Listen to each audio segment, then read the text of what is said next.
Should we feel any better about Dallas after last night's performance? Absolutely not. For what? What did they do? They won. So, I mean, it's about who you play against. It's about competition. Anybody could be the tall dude in the small man's contest. What are we talking about here? Taysom, I mean, are you kidding me? Taysom Hill, first of all. Don't put me on camera. No one's still seeing laughing at that. You're not funny. That's just the truth. Go It's ahead. the truth. I mean, I'm just being honest with you. Taysom Hill. That was really funny, Stephen A. That was really funny. Truth, Tim Tebow. It's just the truth, okay? Taysom Hill hasn't proven to me that he can throw the football. He certainly can run with it. He ran for over 100 yards yesterday. We know he brings that element, that dimension to the football team, but there's no Michael Thomas there. Obviously, he hasn't been there all season. Manuel Sanders is now on another team in Buffalo. You got a situation where Alvin Kamara didn't play last night. Who the hell were you playing against? The fact of the matter is the Saints, particularly on the offensive side of the ball, is a shell of themselves. Trevor Siemian wasn't quarterback because he ain't that dude. Jameis Winston is out. Drew Brees is retired. Taysom Hill actually had been gone for most of the season. It's at least several weeks before he just got back. As far as I'm concerned, it's no big deal what we saw from the Cowboys. I picked them to win this game. I knew they would win this game by sheer default.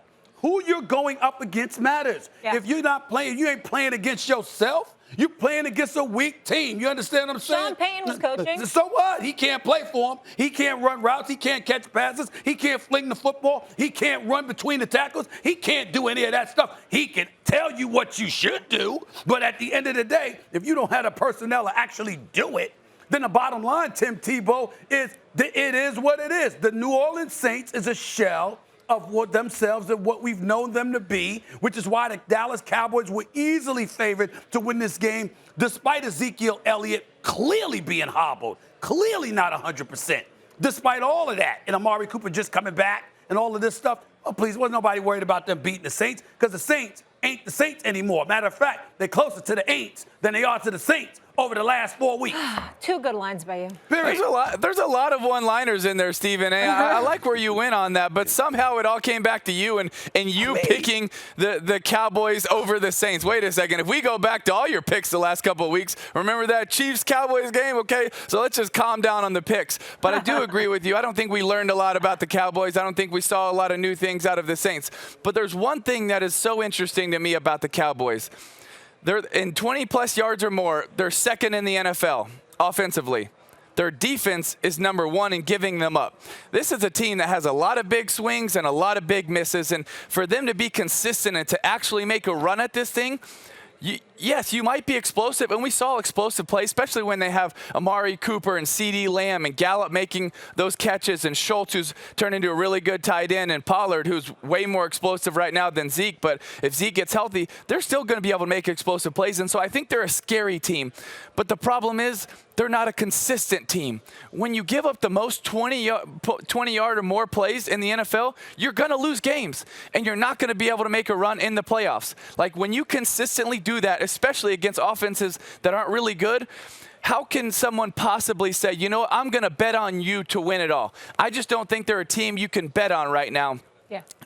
But, man, if they could shore up some of those things, if they could run the ball better on third down, if they could find a way to stop giving up those plays with their playmakers, you could see, hey, this is a team that's so explosive offensively that, you know, maybe they could make a run in the playoffs. But, man, when you give up the most 20-yard-plus plays in football, you're just not going to win 4 in a row and win the Super Bowl. All right, let me ask you this, though. At one point, they had the most prolific offense in the NFL. Obviously, they dealt with a lot of injuries. We know Zeke is banged up. But the real question for me, Stephen A., is can the Cowboys offense keep up with the rest of the NFC? When we look at guys like Kyler Murray in Arizona, Teflon Tom, that bad man, it's tough. I believe they can, but only under one condition, that Ezekiel Elliott gets healthy. See, I believe in Tony Pollard. I think that Tony Pollard is a big-time back who's actually underutilized. I think he's somebody that has breakaway speed, the kind of breakaway speed Ezekiel Elliott used to have his first year in the NFL, but clearly does not have right now at this particular moment in time. I definitely think that is an issue. But I like Tony Pollard a lot. I just don't think he's that every down workhorse that Ezekiel Elliott can be when healthy. But Ezekiel Elliott is not healthy right now. I think if you're the Dallas Cowboys, you rest Ezekiel Elliott for the next 2 to 3 weeks. Make sure that brother is ready to come play some football when it really, really counts as the season wanes, particularly come playoff time. And as far as I'm concerned, if that is the case, with a Michael Gallup back, with a C.D. Lamb and Amari Cooper back, with Schultz, obviously you're expecting him to be relevant as well. With Wilson, with Dak Prescott throwing that football, with an offensive line that pass protects better than they run block, at least at this particular juncture in time. If Ezekiel Elliott, hobbled, still averaging about 4.4 yards a carry, is healthy, come playoff time, then I think that the Dallas Cowboys offense is just as potent and just as lethal as anybody that they'd have to go against.